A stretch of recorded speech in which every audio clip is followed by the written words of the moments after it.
Okay, let's quickly talk about Jack P. Pierce, right? So we talked about Lon Chaney, the father of makeup artists.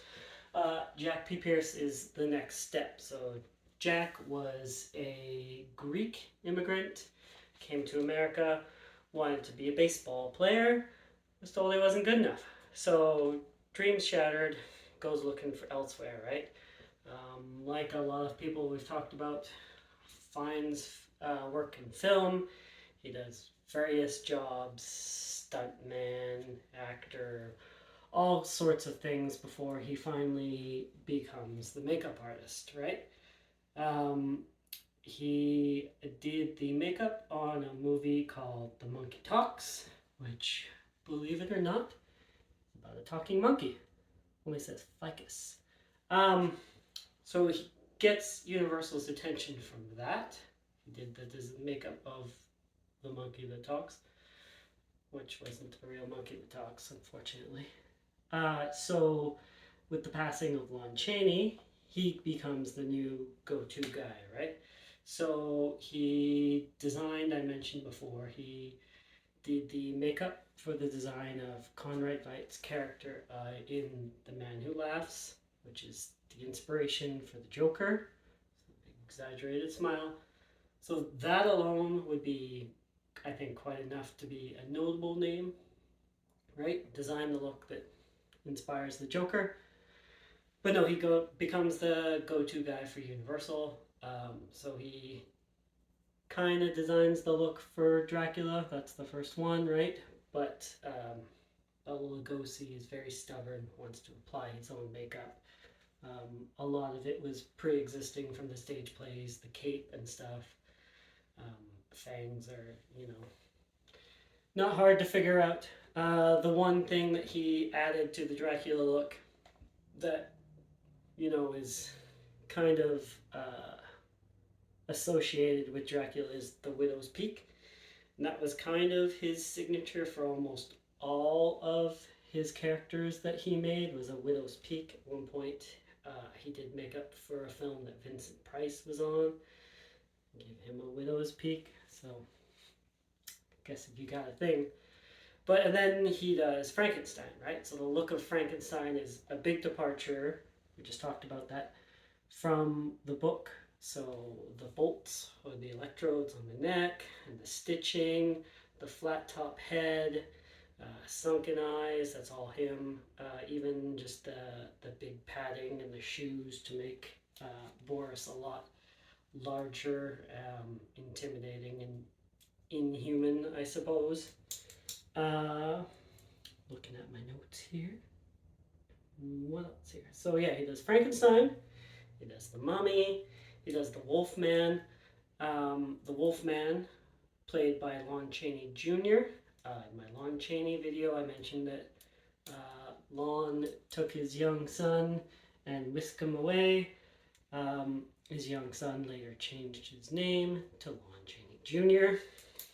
So that's the Wolfman. They apparently didn't have the best relationship, probably having something to do with the fact that Lon Chaney Jr.'s dad was Lon Chaney. And Lon Chaney had issues, right? He didn't find out that his mom was actually alive and hadn't killed herself until he was an adult. Lon Chaney Jr. had a drinking problem.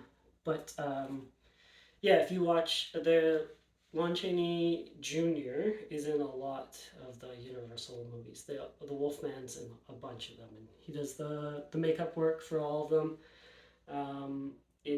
He tweaks it a little bit as it goes through the movies, but they all have that the scene of the Wolfman transforming back into a man, and it's not like it's not anything like an American Werewolf in London.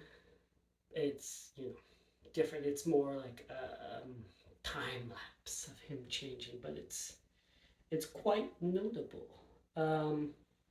So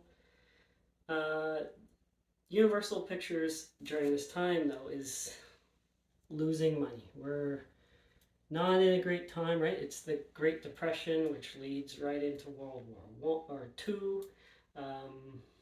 and there's a lot of reasons that audiences kind of lose their appetite for that type of movie or that type of horror, right? And just with the sequels and the kind of universal shared universe, it kind of overextends itself, eventually bastardizes itself, right? Abbott and Costello come in and they make all the monsters a joke, so they're not frightening anymore. So heads of Universal replace the bigwigs, and the directions change. Jack B. Pierce, sorry, my mouth always wants to say B because Jack B. Nimble, Jack B. Pierce, but it's P. So Pierce finds himself out of work, and he ends his career working on the television series Mr. Ed, right? Talking horse. Only says ficus. So yeah, that's Jack P. Pierce. It's Universal Horror. Yeah, those are the notable films. That's kind of what happens to those movies, right? They can only be popular for so long before something else comes along, right? The end of the war, then we're looking for other things. It's the atomic age, all those monsters. We'll get to that. Let's see here. Is there anything else I missed? Is there anything I missed, guys? Oh, he did the makeup work with Bela Lugosi on White Zombie.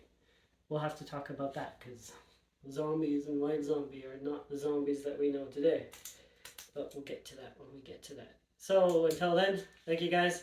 Like, subscribe. See you later.